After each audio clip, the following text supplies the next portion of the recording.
The collectible card game industry is a fascinating intersection of creativity and competition, and we'll be continuing our conversation with one industry insider who will talk about his brush with one of the biggest card gaming franchises in modern history. And of course, I'll be announcing another giveaway wherein one lucky subscriber will win an autographed X-Files CCG card. Welcome everyone to the Alien Investigations channel. I'm Steven, and you're watching The Magic Bullet.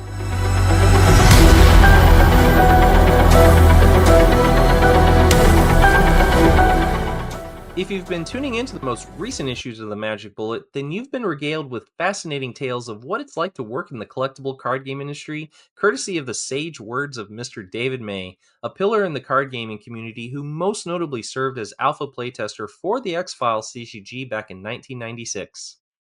David 𝐗 was also instrumental in the conception of other games produced in the wake of the X-Files CCG's untimely demise, such as WCW Full Impact, a card game that he designed alongside David 𝐗. From there, David 𝐗 presided over Journeyman Press, a division within the United States Playing Card Company, where he playtested and helped develop such spirited games as the Scooby-Doo ECG, the Age of Empires ECG, eBay the card game, and, a personal favorite of mine, the first edition of Zombies, before it went on to be a veritable powerhouse production of Twilight creations by Todd and Carrie Breitenstein.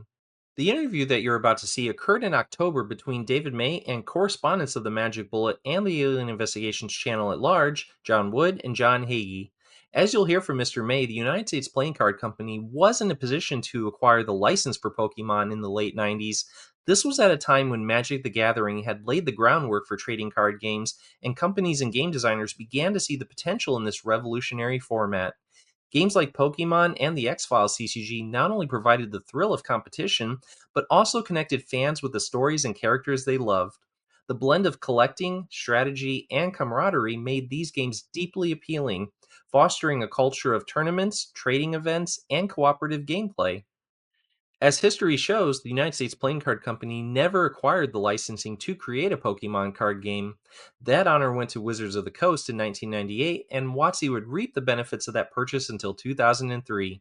But, as you'll hear in a moment, Mr. David 𝐗 will tell us what happened when he tried to convince the higher-ups at United States Playing Card Company to latch onto the burgeoning Pokemon craze. Let's listen in. So X-Files ended, what, 97? Yeah, so it's gonna launch nice. So pretty much launches all through 97. You start 96 GenCon and you die 97 GenCon. And Scooby-Doo was 2000, correct? Yes. So you then have to, we'll call it the lost years. So I will transition at the end of 97. We'll close down X-Files, sell everything off, which is really Voyager. And then I'll get my feet wet and do a couple product launches with the United States Playing Card Company as kind of the head of game development. We'll start moving in that direction. I'll go into license development. So in that window for me, so this is now 98. I'll make some kids card games. We'll make some products for Canada, Dealer's Choice. We'll work on an updated rules to card games. We'll do some brand development. WCW will be birthed in that window. So that is separate from technically Journeyman. In that 98 window. Something else really crazy happens. I don't know if you want me to tell this story here. It is one of the bigger stories. It's the one that probably for me requires the most therapy. So X-Files. X-Files is to be sold in Japan. And a distribution partner in Japan is identified. It's called MGM, Mitsui Gaming Machine, and they're excited to get their hands on the X-Files collectible card game. Magic everywhere, anywhere in the world has dominated. I had the opportunity to go to Japan where I got to consult on collectible card games one of which MGM would actually develop and launch. But the intent and the idea was to localize X-Files, translate it into Japanese, and sell it in that market. Because they really enjoyed the X-Files. It translates well, right? Now, while in that process, of course, we shut the company down.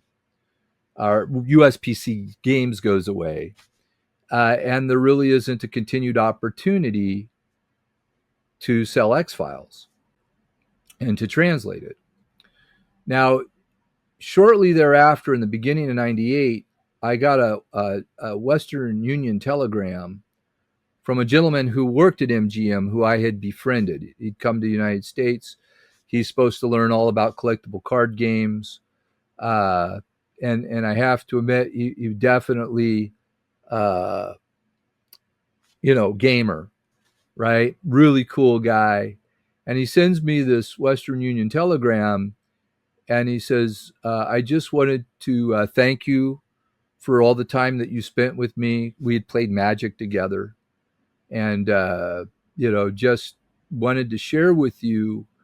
There's a popular card game, or a game that is becoming popular in Japan, and it's called Pokemon. And he actually sent me a care package of original Japanese Pokemon cards. And so we thought, wow, this is kind of cool. Okay, let's take a look at this. And I was doing my research. And what blew my mind at the time was that Pokemon had caught up to Magic as far as overall sales in Japan. Now, mind you, nowhere else in the planet has there ever been a collectible card game to even scratch the popularity and the sales power of Magic. But this unknown comic, right? This is really anime. It's really video game, because we know Nintendo. We know, all right. But at the time, we don't know, right? Now, what's funny, and the story, this gentleman who sent me this information, he would have his how shall I put this? He was fired because it was discovered that he had been smoking weed. And I guess that had dishonored him. And so he had to go. And that was communicated via corporate channels that, we're humbly apologizing for our employee. We've taken steps to fire him. He was untrustworthy. He smoked drugs, which, by the way, I too was accused at the United States Playing Card Company of hitting the pipe. As a hippie, I burnt incense. Right, I was going to joke. I remember Clinton. I did not inhale. I have no idea what he was talking about. I did not exhale. Whoever taught him wrong. But I wasn't. I'm not tattling on myself. I know they're like, oh, come on, Dave.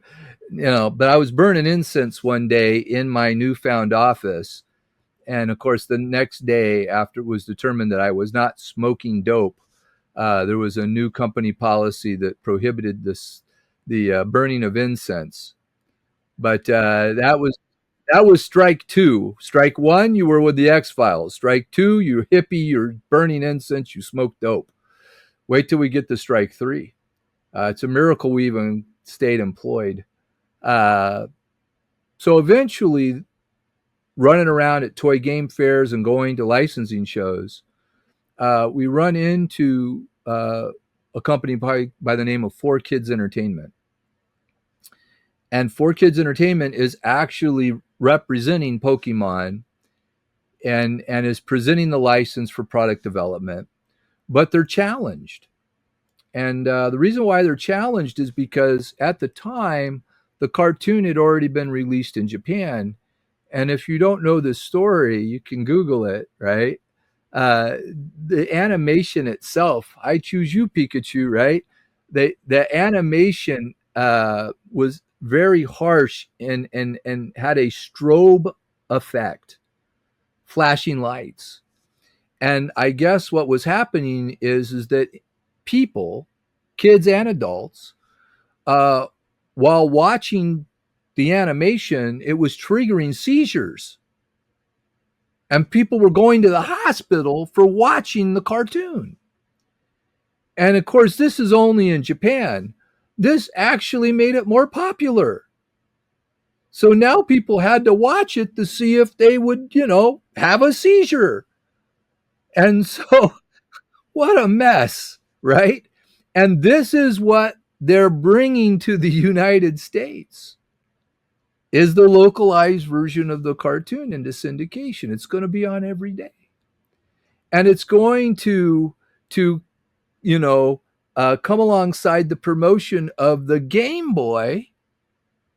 And this Pokemon's going to be the flagship game, right? And in this game, children raise little monsters, demons, little monsters that will fight each other. Animal fighting, right? And of course, they're going to be opposed, right, by villainous individuals such as Team Rocket, who just so happen, Jesse James, I don't know if I have to go into detail, are cross-dressers. So nobody is in a hurry to launch the product for 10-year-olds that is a viewing hazard, makes no sense because it's demonic. They're fighting animals, right? If you thought Harry Potter was bad, kids are leaving home at 10, right? And again, cross-dressing. Nobody would touch this thing with a 10-foot pole. Okay? If you go back, like the original fast food meals, it's not McDonald's, it's not Burger King, it's KFC, right? Technically, you probably, back then for kids, I kid you not, the collectible card game was done. 8% royalty, probably could have got it for, again, no joke, $25,000 check. All you had to do was localize it, meaning translate it into English and print it. It was done. Now, WotC eventually got it. And the way the story goes, the guy who signed it got fired for being an idiot. Okay? Now, I took my information back to the United States Playing Card Company. I took it back to the board, the executive committee. And I said, hey, here's the deal. This is outselling Magic, and there's nothing like it. And they're like, this is what you got from the dude smoking dope? Yes. This is the thing that sends kids to the hospital? Yes. And it's demonic. We're in the Bible Belt. Yes. And they have cross-dressers? Yes. And they fight animals? Yes. You come back with anything like this ever again, you're fired. You're just as, why did we keep him? And of course, Pokemon became Pokemon. Huh. That happened. Now, all this other crazy stuff happens. United States Playing Card Company, we have a product called Pokeno. And we probably at the time, unbeknownst to me, but this gentleman, how shall I put it? He was the man. I'm wrong saying he was top 10 when it came to copyright trademark law, probably top 3. But he was able to take the copyrighted, the trademarked Pokeno and basically apply an injunction against Pokemon because we had it in the classification of games. So Pokemon, Nintendo had to settle out with us, and we actually got licensed for products, and we made products, and we made an unbelievable amount of money. Not the collectible card game. When the company finished its first round of internal strife, we had a change in ownership briefly. It vacillated, it flipped a couple times. But one of the gentlemen that was in that room that heard that story of Pokemon, I was very fortunate. He came back to me and said, "Hey, we got to work on some projects. You want to help me?" I said, "Are you sure?" He said, "Yeah, just follow me." And eventually that led to both the opportunities with Microsoft and the development of Journeyman Press. And so we'd like to thank Pokemon. But again, all these things go together to get you now into 98. And at the end of 98, we launched Journeyman. We do 99, 2000, we're dead by 2000, right? Y2K, 2001, you can hear crickets chirping. And that's all the time we have. And I want to thank Mr. David May once again for that illuminating insight into the life and times of working in the card gaming industry.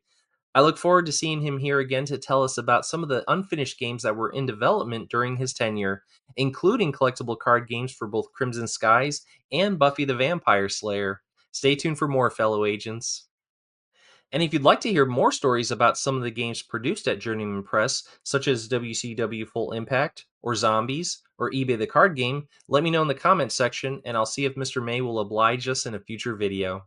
And before I let you guys go, let's get into the giveaway. This week I'm giving away an autographed X-Files CCG card, more specifically the Langley event card signed by actor Dean Haglund at the FileFest convention in 2023. So if you want a chance to win this lovely card, just make sure you investigate that subscribe button, give this video a thumbs up, and leave a comment below. That's all there is to it. The winner of this signed card will be determined by random drawing, but you gotta be a subscriber. The winner will be announced in a future video, so if you want to stay on top of it, as well as everything else that's going on with the channel, just be sure to ding that notification bell. And speaking of winners, I want to congratulate Mike Buff over in New Jersey. He's the lucky winner of the Los Angeles GenCon 96 demo card, as part of the giveaway that I announced in the October 11th issue of the Magic Bullet. Congrats, Mike, and thank you for tuning in. And that wraps it up. As always, if you need ideas on constructing an effective X-Files CCG Bureau deck, I've got sample deck videos here on the channel that should prove inspiring. And finally, you can reach out to me at alieninvestigations19@gmail.com for business inquiries, or if you have ideas for upcoming content that you'd like to see. Thank you for tuning in. Once again, I'm Steven, and you've been watching The Magic Bullet.